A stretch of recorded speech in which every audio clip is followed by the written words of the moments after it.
그 무렵 예수님의 제자들은 길에서 겪은 일과 빵을 떼실 때 그분을 알아보게 된 일을 이야기해 주었다.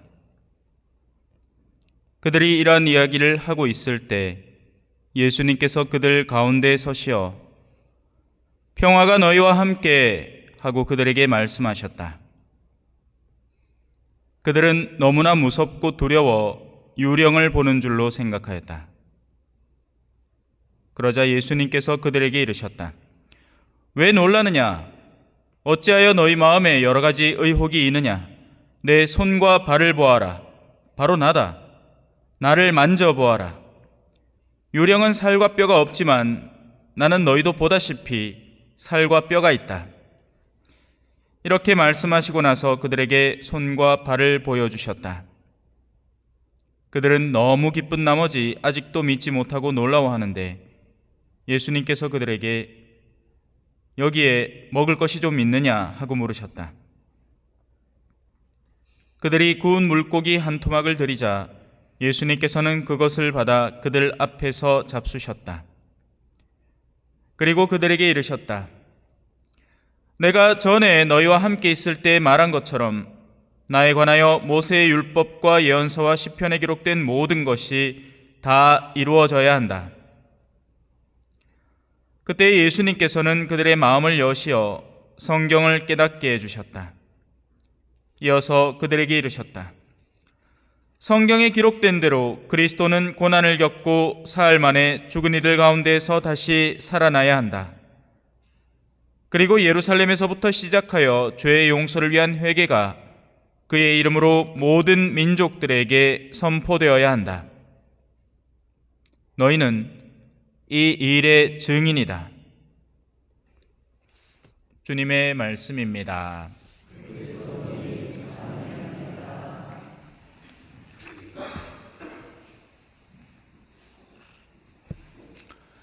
찬미 예수님, 오늘 강론의 주제는 욕구에 따라서 움직이다라는 내용입니다. 오늘 독서에는 이런 부분이 있습니다. 여러분은 거룩하고 의로우신 분을 배척하고 살인자를 풀어달라고 청한 것입니다. 여러분은 생명의 영도자를 죽였습니다. 사람은 복잡해 보입니다. 사실 복잡해요. 근데 의외로 굉장히 단순합니다. 엄청 단순합니다. 복잡하게 보일 뿐이죠. 사람이 단순한 이유는 욕구에 따라서 움직이기 때문에 그렇습니다. 원하는 것, 그죠? 원하는 게 있으니 성당에 오고, 원하는 게 있으니 저녁을 먹고, 원하는 게 있으니 결혼을 하고, 원하는 게 있으니 사제가 되는 겁니다. 그죠? 물론 그 원하는 게 뭐냐가 문제죠. 뭐 방금 열거한 것들은 다 알만한 것들이죠. 밥 왜 먹습니까? 배고프니 배고픔을 채우려는 욕구를 얻기 위해서, 그죠? 완료하기 위해서입니다. 뭐 그런 식이에요. 자, 그래서 문제는 그 욕구가 다양한 차원에 걸쳐 있다는 것입니다. 낮은 단계부터 높은 단계로 이르겠죠. 기본적으로 사람은 빵에 대한 욕구가 존재를 합니다. 즉 먹고 사는 문제가 가장 우선시됩니다. 거의 대부분의 모든 일들이 먹고 산다는 이유로 혹은 핑계로 이루어진다 혹은 저질러진다고 볼 수 있습니다. 근데 문제는 얼마나 먹고 살아야 하는 게 문제죠. 힘들 때는 우리 막 머릿고기 시절에는 어디서 입 앞에 고깃구만 줘도 막 북한 넘어갈 파이라, 북한에서 삐라 던질 때 그랬잖아요. 우리 북조선에서는 입 앞에 고깃국을 먹소 막 이렇게 하면 아이고 막 가난한 시절에 그가 후식고 막 그랬단 말이야. 인자 그런 삐라 받으면 뭐라 하겠어요? 아직도 입 앞에 고깃국 먹나? 우리는 밥을 남기다 못해갖고 인자 안 시키 먹는데, 그죠? 식당 가갖고 막 한 개만 시키가 둘이 농갈라 못 보고 뭐 어떤 때는 밥도 안 먹고 그냥 고기만 잔뜩 먹고. 오늘도 낮에 고기를 한 분이 사주시길라 밥을 먹까 말까 하다 결국엔 소면을 먹네. 맛있더라고요. 오늘 왜 이렇게 심각합니까? 쌓았나? 자, 그래요. 그래서 먹고 사는 문제가 가장 우선시 되고 동시에 가장 낮은 차원이죠.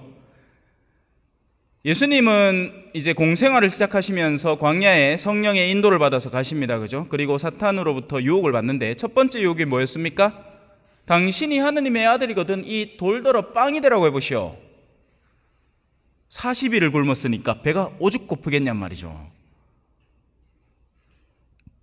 그리고 우리의 거의 대부분의 욕구는 여기를 잘 안 벗어납니다. 이유가 뭐예요? 왜 그랬어요? 먹고 살려고요. 먹고 살기 위해서 정치도 하고, 먹고 살기 위해서 돈을 더 벌기 위해서 이주민 노동자들에게 정당한 삭스를 안 주고 불법 체류자로 만들어갖고 벌금이나 조금 내고 가들 쫓아내쁘고, 그러면 월급 줘야 될 돈 중에 상당 부분을 세이브할 수 있잖아요. 먹고 살려고라는 게 이유입니다. 근데 얼마나 먹고 살아야 하느냐? 이건 정해진 게 없어요. 사람의 욕구는 신비하게도 끝을 모르고 불어나니까요. 동물들은 얼마나 먹어요? 자기 먹을 만큼 그날 분량만 먹습니다.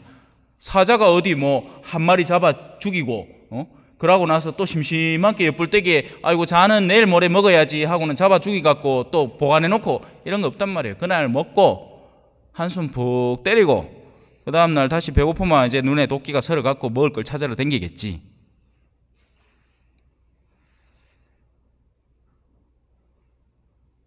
사탄이 예수님을 제일 처음 유혹한 것, 가장 낮은 차원의 이 유혹, 벌어 먹고 살아야 한다는 이 유혹 때문에 수많은 이들이 그 첫 번째 단계 유혹에서 걸려 넘어지고 영적인 면에서 일절 진보를 못합니다. 결국에는 모든 문제가 돈으로 회귀되는 것이죠. 자, 이제 두 번째로 한번 올라가 봅시다. 어떤 게 또 있나? 이어서 등장하는 것은 고차원적인 욕구입니다.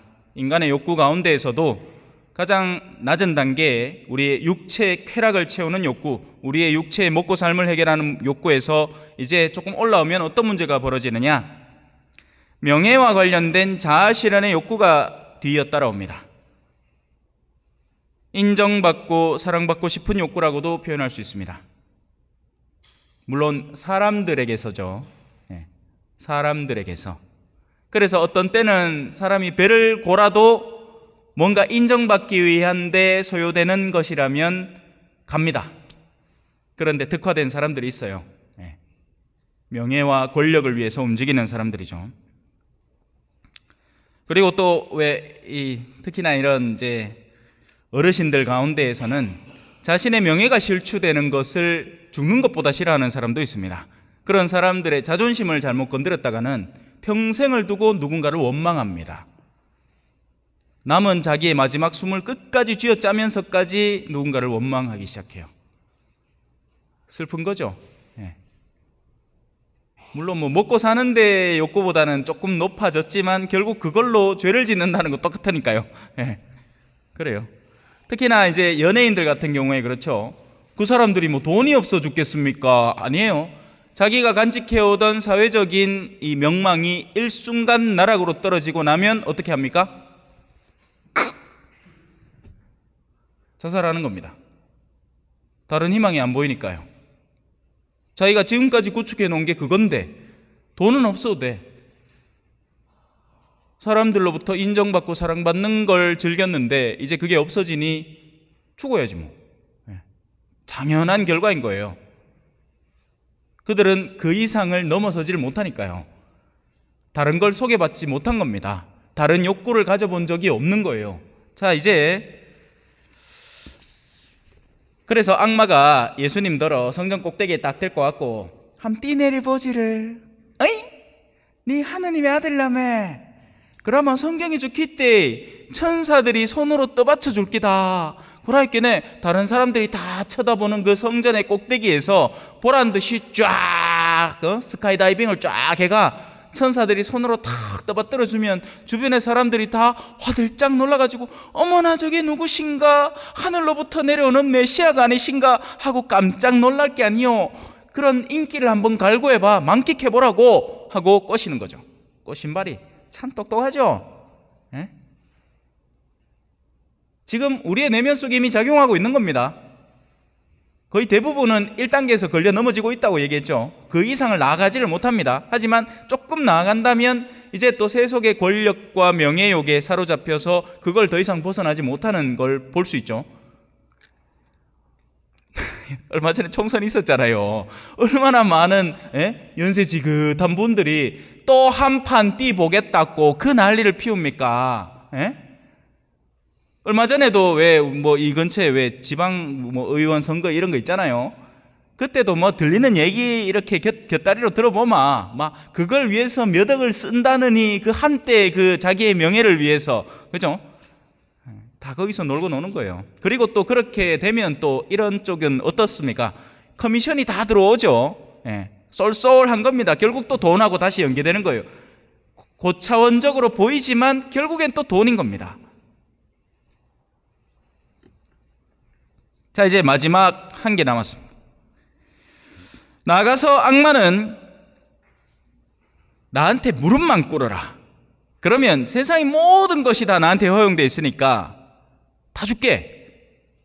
다만 네가 나한테 무릎 꿇는다는 것은 곧 원래 무릎 꿇어야 할 하느님 앞에 더는 무릎 꿇지 않겠다는 것을 의미한다. 그것만 해라. 자, 여기 뭐가 들어있느냐? 나 자신이라는 것을 숭상하게 만드는 겁니다. 이게 사실은 가장 강력한 욕구 가운데 우리가 헤어나오기 힘든 영역 가운데 하나가 됩니다.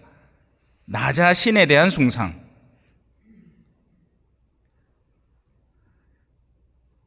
첫 인간이 걸려든 유혹이기도 하죠. 아담과 이브가 걸려든 유혹입니다. 하느님이 다른 건 다 해라. 야, 동산에 있는 나무 열매 먹고 싶은 거 다 몰아. 다 넣기다. 뭐든지 다 줄게. 다만 하나, 이 선과 악을 알게 하는 나무만큼은 먹지 마라. 이건 너희를 위한 마지막 보루다. 내가 너에게 자유를 주는데 모든 것이 허용되는 자유가 세상에 어디 있느냐? 너희가 자유가 있다는 것을 인지하기 위해서는 해서 되는 것과 안 되는 게 한계는 있어야 너희의 자유가 살아있게 된다. 그래서 이것만큼은 건드리지 마라. 이걸 먹는 날 너희들은 필시 죽게 될 것이다. 헌데 그 아들이 딴 거 다 놔두고 그걸 먹었죠. 누구의 꼬신바리를 당해서? 뱀의 유혹을 당해서. 뱀은 전통적으로 성경이 언급하는 사탄에 대한 표상이죠. 자, 이런 다채로운 종류의 유혹들 앞에서 인간은 가장 근본적으로 선택을 하게 되는데, 의로우신 분의 초대와 그분에게서 얻는 진정한 의미의 영광, 사실 세상에서 우리가 이름을 얻는 것도 영광스럽다, 축하한다, 야, 막 장원급제 했네 하면 막 금관 씌워주고 막 번득번득하게 만들어주지 않습니까? 신부님들 중에 제이가 원래 흰색, 초록색, 빨간색, 보라색 있잖아요. 그리고 하나 더 하자면 이제 분홍색이 있죠. 근데 신부님들 중에 황금색 제이 가진 신부님이 있습니다. 서품식 날 신자들이 그 돈을 모아가 막 번득번득한 걸 했는기라. 보면 막 눈이 바시. 아이고 눈 바시. 그래요. 그래서 세속이 우리에게 전해주려는 영광과 대비되는 하늘의 영광. 근데 성경을 곰곰이 유심히 읽어보신 분들이라면 요한복음 안에서 어렵지 않게 발견할 수 있는, 쉽게 발견할 수 있는 구절들이 있습니다. 나는 그를 영광스럽게 하겠다. 근데 그걸 언제 얘기하느냐? 십자가의 죽음을 코앞에 두고 얘기합니다. 그래서 하느님이 우리에게 주시려는 영광은 세속에서 뭘로 드러난다? 십자가로 드러납니다. 그러니 신부 안 보낼라 하잖아. 여러분 그거 아세요? 재밌는 거. 사람들은 이렇게 얘기합니다. 신부님 하기 편안하죠? 보이기는 뭐 돈도 꽤 받대. 살만하더만. 이런 얘기합니다. 속으로 그런 꼬롬한 생각을 갖고 있어요. 근데 결정적인 게 있죠. 그래 좋거들랑 당신 자식 신부 보내서 안 보냅니다. 왜? 그때는 본 계산이 돌아오거든요. 내 자식은 저래 살게 아마 안 되겠다 싶은 거예요. 얼마 전에 저 용봉의 어르신을 한번 모시고 같이 갈 기회가 있었는데요. 그래 뭐 나중에 그래 뭐 이 동네도 이제 사라지고 하면 이제 나중에 어디 사실랍니까? 자식 집에 가서 사셔야죠. 아이고 내 자식한테 그런 부담 안 줄랍니다. 그 가들이 그 늙어 빠진 내 같은 거 오는 거 좋아하겠나? 그래 내가 한마디 했습니다. 그죠? 그럼 나는 늙어 빠진 여러분들 데리고 얼마나 고생 많은지 모릅니다. 예? 자기보다 젊은 사람하고 일하고 싶지. 적어도 자기 또래하고 일하고 싶지. 누가 나이 지긋한 사람들 데리고 일하고 싶겠냐고요. 하지만 그걸 하고 싶다고 하는 겁니까? 아니죠. 주어진 사명이니까 해내야 하는 일이 되는 겁니다. 그리고 누군가는 그 역할을 해야 하고요.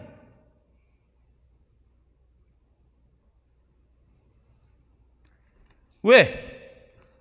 나의 욕구, 나의 원의, 내가 바라는 것, 내가 궁극적으로 추구하는 것, 그걸 내려놓아야 하기 때문에 그렇죠. 그게 이 마지막 단계에서 우리에게 다가오는 하나의 유혹인 겁니다. 다른 의지에 무릎 꿇히지 마라. 그게 암만 하느님이라도 그러지 마라. 네가 진짜 원하는 걸 숭상해라 라고 지금의 세상은 모든 미디어 매체들을 통해서 여러분에게 가르치고 있는 겁니다. 수많은 광고에서 뭐라고 얘기합니까? 원하는 대로 사세요. 하고 싶은 걸 하세요. 근데 십자가가 정말 하고 싶은 걸까요? 영광은 얻고 싶고 십자가는 피하고 싶죠. 그럴 방법이 있을까요? 하느님은 그런 방법을 마련해 놓지 않았습니다. 하느님은 영광과 십자가를 한데 붙여 놓으셨어요. 십자가 없이는 영광을 얻을 수가 없습니다.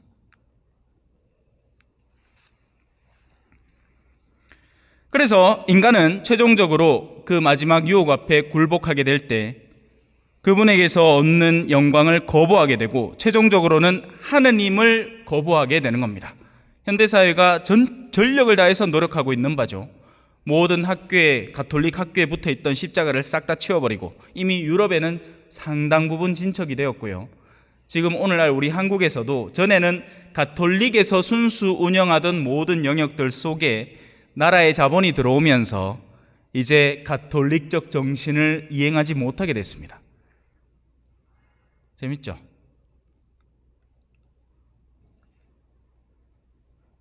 그것이 진리를 죽이는 방식인 겁니다. 그것이 생명의 영도자를 죽이는 방식인 거죠. 하지만 우리는 이 일의 결과에 대해서 이미 배워 알고 있습니다. 머리로만. 그죠? 네. 왜? 실제로 그걸 안다면 십자가에 뛰어들 테니까요. 근데 그 느낌이 아직 안 오기 때문에 머리로는 아는데 물어볼까요? 여러분, 신앙인이 신앙 안에서 죽으면 하늘나라 갑니까? 안 갑니까? 답이 없나? 아니 성당 뭐하러 댕겨요 여러분? 에? 아니 여러분 어디 가고 싶어서 성당 나와요? 하늘나라 가고 싶어요? 예, 해야 됩니다. 아이고야 이래 약해가 왜 하노 이거 3년을 쏟아붓는데 막 아이고 답을 하나 못 한다. 우리는 신앙인으로서 일이 어떻게 진척되는지 압니다. 하느님은 죽은 그분을 당신의 영광으로 살리십니다. 그게 지금 우리가 거행하는 부활의 의미예요. 여기 부활초가 있는 이유고요. 살아있는 그리스도, 빛을 발하고 있는 그리스도를 상징적으로 드러내는 거죠. 그분은 살아나셨어요. 죽은 줄 알았던, 우리 맨날 이 계란 깨먹잖아요. 부활절만 되면 계란 주잖아. 우리 저 형제님이 한 분이 막 계란을 막 풍성하게 나눠주시가 우리 맨날 깨먹다. 요번엔 3개씩 깨먹다 아이가. 내만 깨먹나. 구운 계란 딱 깔게 새꼬마이 맛도 좋더만. 싱싱하게. 그게 뭘 의미하자는 거예요? 마치 죽어있는 듯한 알 속에서 원래는 이제 구운 계란이 나오면 안 되지. 삥아리가 나와야지. 탁 깨어나면서 삥아리가 나온단 말이야. 그나마 아이고 이게 죽었던 게 아니구나 하고 살아있는 거구나 하는 걸 느끼도록 계란이라는 걸 선물을 하는 거죠. 하느님은 죽은 그분을 당신의 권능으로 살리고 다시 우리 앞에 내어놓으십니다. 이제 우리는 선택을 해야 되죠. 세상의 이끌림에 따라서 영혼을 저버리는 선택을 할 수도 있습니다. 사실 적지 않은 이들이 이런 선택을 매일같이 합니다. 반대로 하느님을 향한 꾸준한 선택을 할 수도 있죠. 그리고 이 선택은요, 어떤 지점에 이른다고 멈춰지는 선택이 아닙니다. 뭐 신부되면 그날로부터 선택이 멈춰질 것 같아요. 그러면 옷 벗고 나오는 신부가 없어야지. 그죠? 유혹은 끊임없는 거예요. 그날 때려치우고 싶은 생각이 나를 엄습해 올 가능성은 항상 열려 있단 말입니다. 그럼에도 불구하고 선택을 하는 거죠. 여러분도 마찬가지예요. 와, 배우자하고 삶아 때려치고 싶은 날이에요. 하루 이틀이가, 그죠? 막 자다가 그냥 이 베개 덮어갖고 그냥 숨막 하쁘고 그냥 그날로 끝장내고 싶은 욕구에 사로잡힐 때가 없나? 나는 그래 같이 안 살아면 모르겠다. 그렇겠지 뭐. 그래서 우리는 그 선택을 반드시 이루어야 하고요. 그리고 사실 이미 선택한 대로 살고 있습니다. 우리의 욕구를 숨길 수는 없거든요. 오늘 일독서의 마지막 부분입니다. 그러므로 회개하고 하느님께 돌아와 여러분의 죄가 지워지게 하십시오. 아멘.